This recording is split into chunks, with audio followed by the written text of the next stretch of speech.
Welcome. In this second part of noise and vehicle soiling, we will look at vehicle soiling. Not a lot of attention has generally been placed in the past to vehicle soiling, but it's becoming more and more something to consider in the improvement of vehicle performance. Certainly, if there's soil on the vehicle, there will be increased drag. So it's possible to have a design that reduces soiling or that makes the soil that would attach to the vehicle fall off quickly. That would be desirable because it would again work towards our goal, which is drag reduction. Well, vehicle soiling can be considered as the clouding effect of fluid particles or fluid entrained particles on the external surface of a vehicle. And when we talk about soiling, it's essentially splash and spray. Splash is a large droplet raised by the tires, or the puddles that fall on the vehicle. It follows a ballistic trajectory, settles on the vehicle or on the ground by the vehicle, and it washes off readily. But spray is that made up of tiny droplets that remain suspended in the air. They are the trouble. They are the ones that cause the fog, the cloud that inhibits visibility. It's not too much. Here's a note to underline it.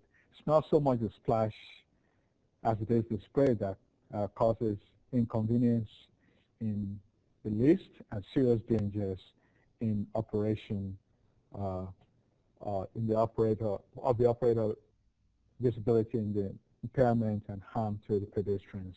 It is the spray, not so much the splash. The splash is a big puddle and falls off, but the spray is this misty atmospheric thing that just hangs in the air and obstructs visibility. So the serious part of soiling is the spray. Okay. Well, soiling agents, we think of soiling as just dust and dirt. Well, rain is a soiling agent, snow is a soiling agent, mud is a soiling agent. We probably usually just think of mud. Well, dust, when it's fluid entrained, it becomes mud. And so is rain, and so is snow. This time of the year, we have a lot of snow, so we have a lot of soiling. That is a soil vehicle, snow covering the whole windshield. That's soiling in the windshield of the vehicle. So it's not just dirt, it's not just mud or red soil that's considered soil. Front soiling. Well, the leading edge design of most vehicles these days, they have the teardrop shape. Okay, this teardrop shape. Because of that, large-scale self-soiling is uncommon because the soiling that would come would just fall off because of the smoothing of the vehicle. The soiling would just fall off. So we don't have a large-scale self-soiling of the vehicle. When we say self-soiling, that is the soiling caused by the vehicle on itself, as opposed to the one that's coming from an external source. There's self-soiling and there's external soiling. There's soiling from the outside influence, like the environment, like the passing vehicle. That's a different story, and we'll mention that briefly. But self-soiling is really uncommon in the leading edge of a car because of the improvement that has been made into vehicle design. Almost all cars these days have the front section in the form of a teardrop, large teardrop, this form, essentially. Okay, so and that design helps to reduce self-soiling. Most of the soiling that we have in the front of the vehicle comes from the vehicle that's ahead. So here's one vehicle here. Let's do a better vehicle design. So here's one vehicle here.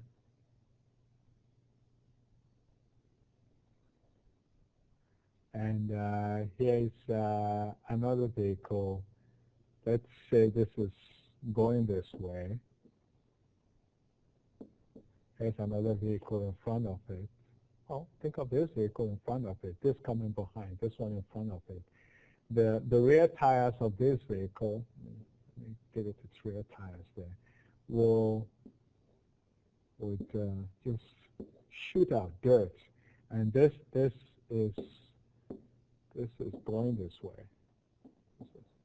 So the soiling that this experiences is coming from the debris, the mud, and all the items that are shooting from the tire of the vehicle that's in front. That's from the tires of this vehicle. And that's most of the soiling that this experiences. So quickly, of course, this will put on its wipers so that the soiling is reduced. So that's what we mean when we say that most of the soiling that comes in the front vehicle comes from elements that, and they're not self-provoked. That is, there's no self-soiling. They come from the elements outside, either this or somebody throwing something. Again, examples of front soiling. There are dirt on the headlights. If there's a vehicle in front of this and the tires shoot mud, they would cover the front light, and so prevent visibility and the front light, headlight, and indicators. And rain and snow accumulation on the windshield. Again, those are from external sources. Those are examples of vehicle soiling on the front of the vehicle. That's front soiling.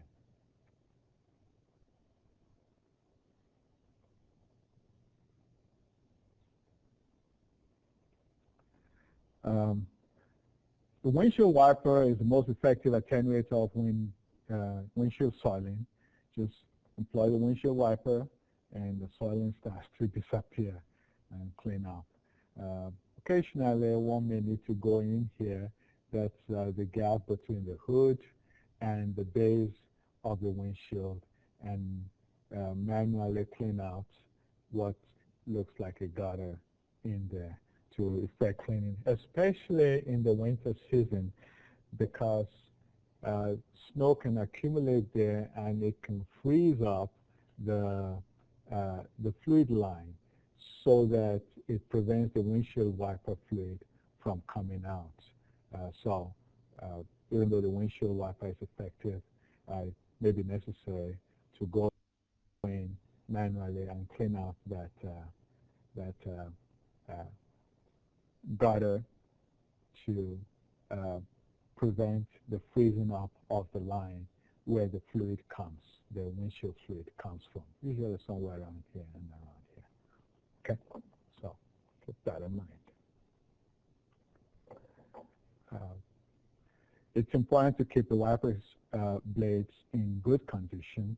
You certainly don't want the rubber to disappear and you just have this the metal portion that holds the wiper blade, because if that happens, you're going to be scratching the windshield, and that can be an expensive. It can result in an expensive replacement of the windshield. So the wipers should be in good condition. It's a very useful tool in addressing front soiling, and we should also ensure that the wiper grips. When you pull this windshield, it should be able to clip on the, when you pull the wiper, you should be able to clip on the windshield. You should grip the windscreen very readily. That ensures a good contact and a good wiping and cleaning of the surface, at least from the outside. We can have further reduction in front soiling by reducing the gradient of the windshield and by increasing the hood camber and the lateral curvature of the windshield. These same designs have aerodynamic benefit by reducing drag contribution from the windshield and the hood. Well, basically what we mean here, and we'll talk more about this in the topic on component design, where the car has been divided into 3 parts, and we're talking about the design of different sections of the car. The essence of what we're saying here is if you have a car like this, for example,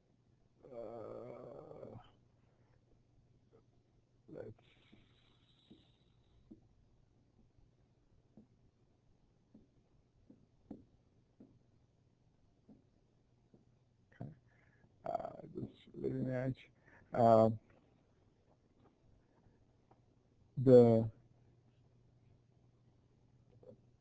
The more the windshield, I'll draw different types of windshield.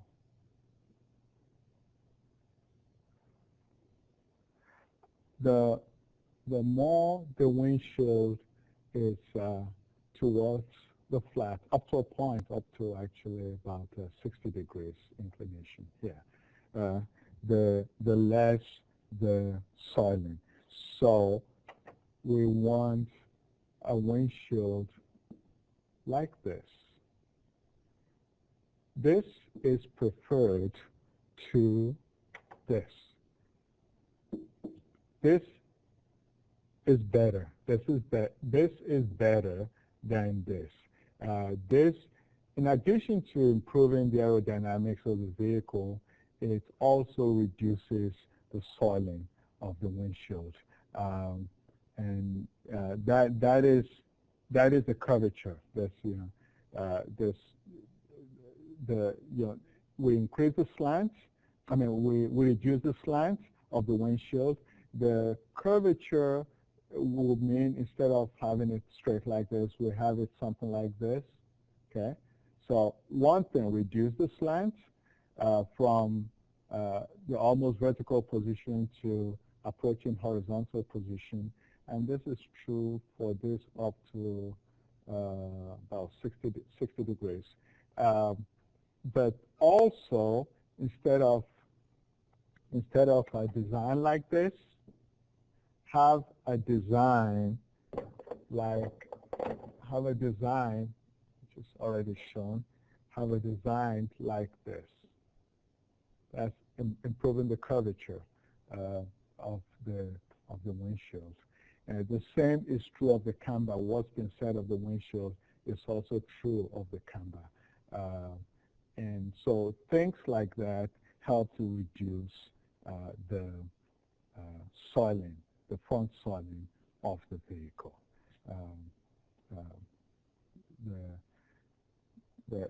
The curvature is what we have in the longitudinal direction. The camber is what we have in the lateral direction. So if we take a cross section of this, we would have something like this as the camber of the hood. And improving the camber would mean instead of something like this, we would probably have something like this. So this has more camber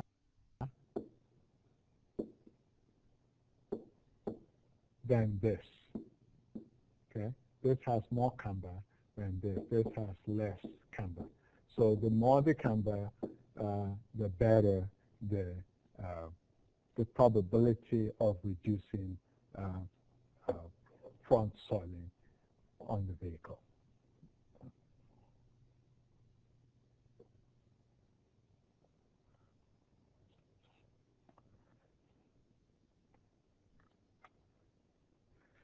Well, rear soiling, unlike front soiling, which is almost never self-provoked, rear soiling is almost always self-provoked. It's typically self-provoked. It's self-soiling phenomenon. As the vehicle travels over the road, dirt is raised up from the road surface by turbulence. The turbulence, the interaction between the road and then at the speed at which we're going, a number of phenomena occur to increase the turbulence, and that dirt mixes with air within the wake and is deposited to the rear of the vehicle, as we can see. This is a clean, maybe just coming from the car wash, and this is soiled. You know, the whole rear is covered with soiling. So that again, it's self-provoked, and it's a number of sources cause the soiling at the back. You have some coming from the top of the vehicle. That's usually not that much because usually the top of the vehicle is clean, but it's a contributory source of soiling for the back. But you have a lot, as you can see, you have a lot coming from the rear wheel and from the rear bumper, the rear portion of the vehicle. There's contribution from the wheel, there's contribution from the rear section of the structure itself, and they all add up. And so you have a circulating flow that end up causing soiling on the back of the vehicle. It's a lot of self-soiling. In fact, the dominant self-soiling is in the rear of the vehicle.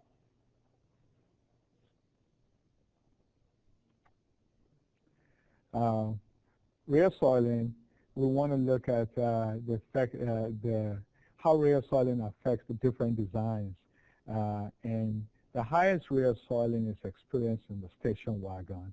The next one is in the hatchback and the fastback and sedan. Sedan has the lowest rear soiling. You're less likely to have the rear windshield all clogged up with soiling if you're driving a sedan than you are if you're driving a station wagon. So that's how does that happen? Let's look at the flow phenomenon that makes that the case. We're just looking at a stream of flow, just one stream of flow. This is in the station wagon. We're comparing the station wagon with the sedan. Here's what happens. The flow goes like that, you know, falls off the top of the station wagon from the roof, and a portion of it comes down, okay? A portion of it comes down like that, okay? In the meantime, remember earlier on we saw self-soiling due to the rear, from the tire and from the underbody. They come up very aggressively, a lot of turbulent flow. They have a lot of momentum in them that shoots them up. So you have this portion that's coming from the top. You have this portion coming from the tire and from the rear underside. With a lot of force, they go up. Now, this one is relatively less than the volume and the momentum that you have come here. This shoots up.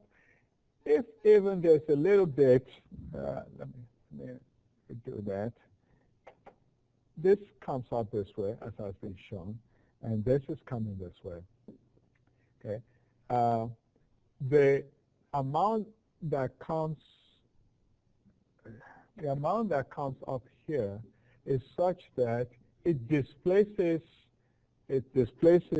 what you have coming from here, and so this continues to shoot up and covers this area, and the one coming from the top is relatively ineffective compared with just the amount that's coming from here. That's in addition to the fact that this flow separates out and does not follow any pattern along the back of the vehicle. So that's what happens with the station wagon. Let's look at the sedan. In the case of the sedan, you have the flow cam, and it goes like that, follows the rear windscreen, as we have here, and it comes here. So you have the same effect as we explained here earlier on, as we explained here. You have the same effect coming from here.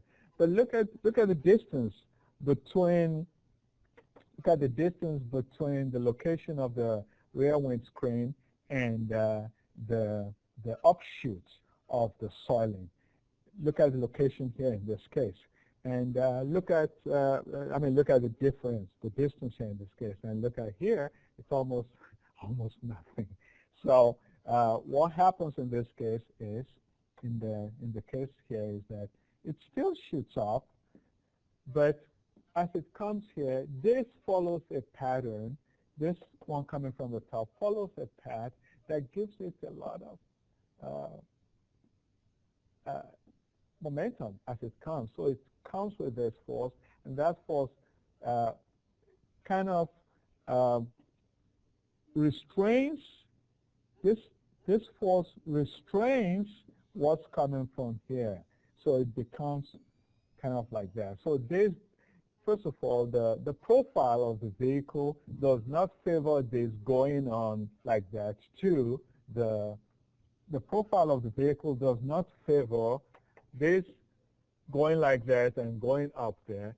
So essentially, this ends its journey around here, while the one that's coming from the top here goes, and as it falls off, because of the design of this portion, it's got its component coming down, reacting to this one, and it's got the other component going here. So we essentially have a flow coming like that. It's got this component that continues its path down, and it's got this component that reacts with that which is coming from below. So this design helps to reduce rear soiling. That's in addition to the geometrical design, which is the distance from here to here being substantial, the longitudinal distance. So this is essentially how we get the least soiling with the sedan compared with the station wagon. Those are the extremes, and the fastback and the hatchback, they're in between in those two cases. One of the things that one of the designs that is observed for station wagon is the introduction of the extended roof. The introduction of the extended roof. Well, extended roof, actually, it may have a benefit of delaying the separation of the flow and have some aerodynamic design to it, or maybe aesthetic, but it does not help soiling at all. The effect of the extended rear, that's extended rear edge of the roof for vans and station wagon, what it does is it increases soiling. This has more soiling, that's more rear soiling than this. Okay. How does that happen? Well, we just looked at how soiling occurs in this case. In this one, we just looked at that. But what happens in this particular case, in this design, is we have now what we saw in the upper case, except this goes on, and the flow goes this way. But there's flow recirculation. As it does that, this one comes, at least here, this starts to fall off and may have a little resistance to the flow coming from here. Okay, but in the second case, in the bottom case, this does not even get a chance to slide down here at all. That doesn't happen. what happens is, let's see, what happens is the flow goes off that way, and the recirculated flow actually comes back in, and it's coming down towards the bottom. By the time it gets here to the bottom, this flow from here has already reached here, so it goes off further. And also at this point, this flow has a higher energy than it would have here, so it's able to shoot its way through and would actually reach higher than if there had been no extended rear edge. So this, as far as soiling is concerned, this is a better design than this one for the reasons that have been described. So that is what we have for rear soiling. So we have looked at front soiling, we have looked at rear soiling. Now we have side soiling.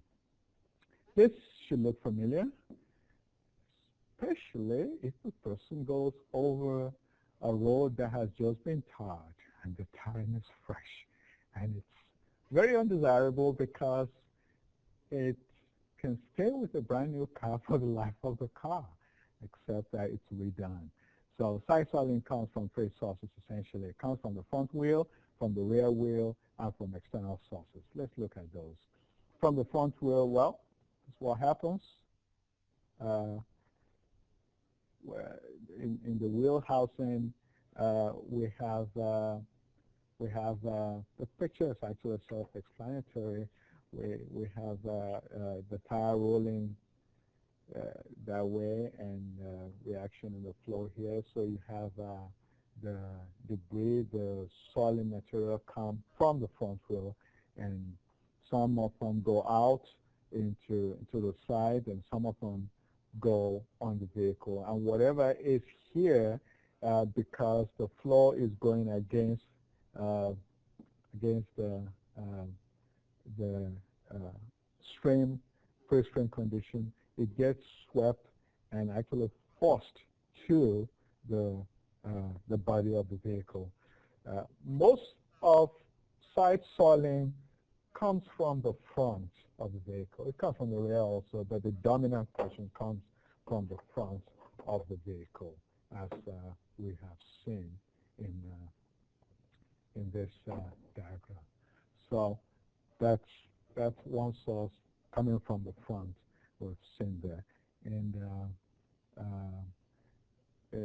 the coming from the rear, well, there's a portion coming from the rear, but as you saw earlier, most of, as was shown earlier, most of the soiling comes from the front, and we just have a little portion coming from the rear, a relatively little portion. That would go to the back, some of it, when we look at the rear soiling, some of it also affects the side, but the side at the back of the vehicle. So what happens is the contribution from the front comes and adds to this, so we really have a lot of dirt here. And if you look typically in the vehicle, it's this portion, this last section on the side that usually looks darker and more dirty because it's getting soiling coming from the front, in addition to that coming from the back, from the rear wheel, and a little bit of that coming from the underhood, from the vehicle, on the underbody of the vehicle. Not to talk about smoke if the tailpipe is in that area, which is typically where you have the tailpipes in vehicles. So those are the contributions from the rear wheel and the rear underbody of the vehicle. Well, external sources of side soiling, well, they include the wind and passing vehicles. If a vehicle is passing and it hits a puddle, the puddle is gonna spread in a direction that's perpendicular to what has been shown here, in a direction that's perpendicular to this, so we'll have splash come and hit this, and if the wind, especially crosswind, is going, it's not just crosswind, but it's the most dominant one, it would put a lot of dirt and soiling on it. So both from passing vehicle, again, when they hit a puddle, or from the wind in the crosswind direction to the vehicle. So those are the three main sources of side soiling. Then we have engine intake soiling. That's typically under the hood. A common consequence of engine intake soiling is air filter clogging. In adverse weather, one of the things that a person wants to do soon after that weather passes is change the air filter. We'll look at it and consider changing the filter, because there's a lot of clogging because you have heavy material, dirt, sand, and all the materials that can quickly clog the filter, entrained. And typically, when they come under the hood, they are trapped under the hood. There's no quick escape for them, as it would be on the profile of the vehicle. Mud and heavy snow trapped in the engine compartment add to vehicle weight also, and the reduced vehicle efficiency. Seems very elementary and probably something that's negligible, but when you look at the effect of just leaving the heavy trapped snow between, especially the front wheel, but just in the front wheel area, the wheel, in the wheelhouse for the front wheel, just the weight of the snow that's trapped there alone can affect the fuel efficiency of the vehicle. That's to the weight of the vehicle, and it's dead weight.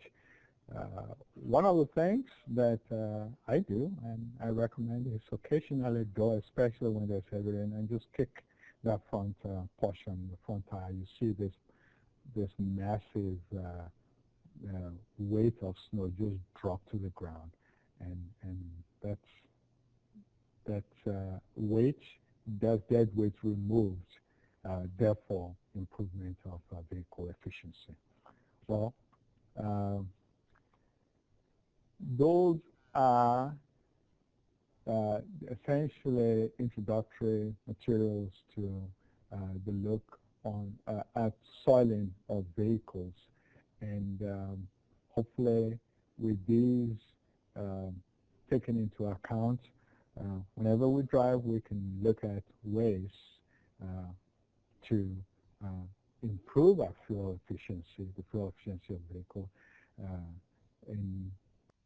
by reducing the things that are encumbrances on the vehicle, by reducing the soiling to the extent that we can, and improve our vehicle performance, and of course the aesthetics also. Thank you.